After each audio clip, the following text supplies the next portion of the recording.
মুখ্যমন্ত্রী মমতা বন্দ্যোপাধ্যায় রবিবার ফের উত্তরবঙ্গ সফরে গেলেন। এবারে তিনি সেখানে রিভিউ মিটিং করবেন।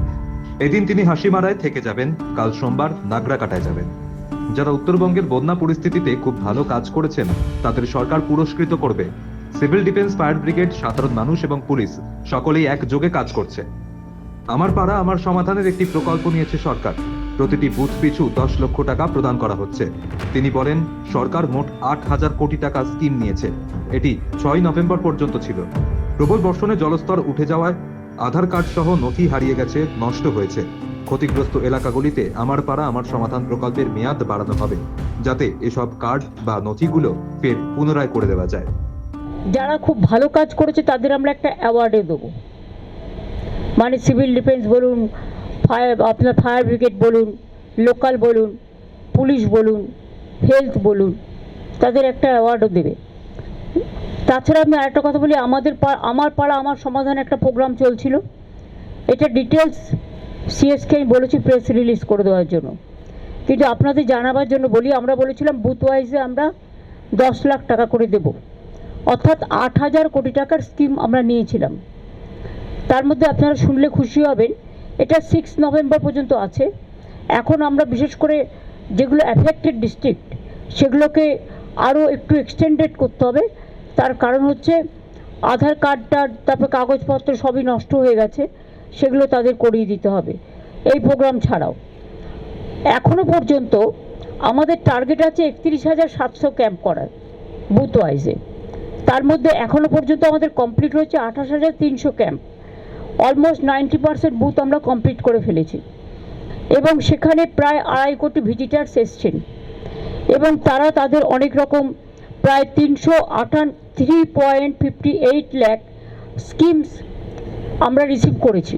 এর মধ্যেই তার মধ্যে 2.84 lakh scheme has already been given এবং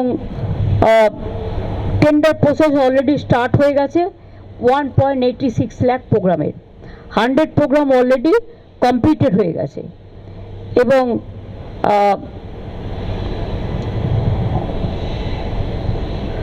আমরা 94.7 lakhs application have been received. তার মধ্যে 77.4 lakhs 81% আমরা করে দিয়েছি। বাদবাকি অ্যাপাস ক্যাম্পস যেটা অ্যাফেক্টেড এরিয়া আছে সেখানে করা হচ্ছে এক্সটেনশন করে। যাদের সার্টিফিকেট হারিয়ে গেছে, যাদের আধার কার্ড হারিয়ে গেছে, যাদের সমস্ত ডকুমেন্টেশন হারিয়ে গেছে, তাদের ডুপ্লিকেট কার্ড সমস্ত ইস্যু করার জন্য। এই হচ্ছে আমার প্রোগ্রাম। আপনাদের অনেক ধন্যবাদ, আপনারাও অনেক সহযোগিতা করেছেন এবং ডিজাস্টারের কাজ, রিকনস্ট্রাকশনের কাজ শুরু হয়েছে। সব বাড়ির জন্য আমরা 1,20,000 টাকা করে স্যাংশন করেছি। আর যে পরিবারগুলোকে আমি বলেছি যাদের 5 লাখ টাকা করে দেওয়া হয়েছে, তাদের আমি একটা করে স্পেশাল হোমগার্ডের চাকরির কথা বলেছি, সেটাও আমরা করে দেব। আমরা 15 দিন টাইম নিয়েছিলাম, আমরা তার মধ্যেই করে দেব। কাজে বাদবাকি কতটা রিকনস্ট্রাকশনের কাজ হয়েছে, এখনও কতটা সার্ভে করা হয়েছে, কত জায়গা থেকে জল কমেছে, কত মানুষ রিলিফে আছে, রিলিফ কিটস কিন্তু আমরা সব পৌঁছে দিয়েছি এবং যেটুকু বাকি আছে সেটাও পৌঁছে দেওয়া হবে। আর জিআরটাও চলবে, সুতরাং মানুষের কোনো অসুবিধে হবে না। তিনধারিয়া দিয়ে দার্জিলিং যাওয়া যাচ্ছে এবং পাংখাবাড়ি দিয়েও যাওয়া যাচ্ছে, দুটো রুট খোলা আছে। আর যেটা রোহিণীতে ল্যান্ডস্লাইড হয়েছে তার কাজও শুরু হয়ে গেছে। আশা করি আর 5-6 দিনের মধ্যে সেই কাজটাও কমপ্লিট হয়ে যাবে। আর বাদবাকি তো আপনারা জানেন, মিরিকের যে টেম্পোরারি ব্রিজটা, সেটাও 7-8 দিনের মধ্যে হয়ে যাবে। পাকা ব্রিজ একটা হচ্ছে পাশে, যতক্ষণ পাকা ব্রিজটা না হচ্ছে। তাছাড়াও কিছু কাঠের ব্রিজ ছিল, অলরেডি কিছু কাঠের ব্রিজ অলরেডি কমপ্লিট করে দেওয়া হয়েছে।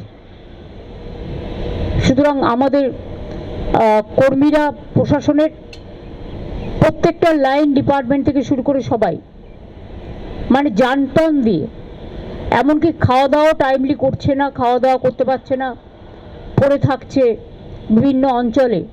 তারা ভীষণ কাজ করছে, খুব হার্ডওয়ার্ক। এই হার্ডওয়ার্কিংয়ের জন্য আমরা সবাই তাদের অ্যাপ্রিসিয়েট করছি। এত তাড়াতাড়ি তারা যে রেস্টোর করতে পেরেছে এবং রিলিফ ওয়ার্ক চলছে এবং রিকনস্ট্রাকশনের কাজও যতদূর সম্ভব আমাদের টাকায় যতটা কুলায় আমরা অলরেডি স্টার্ট করেছি।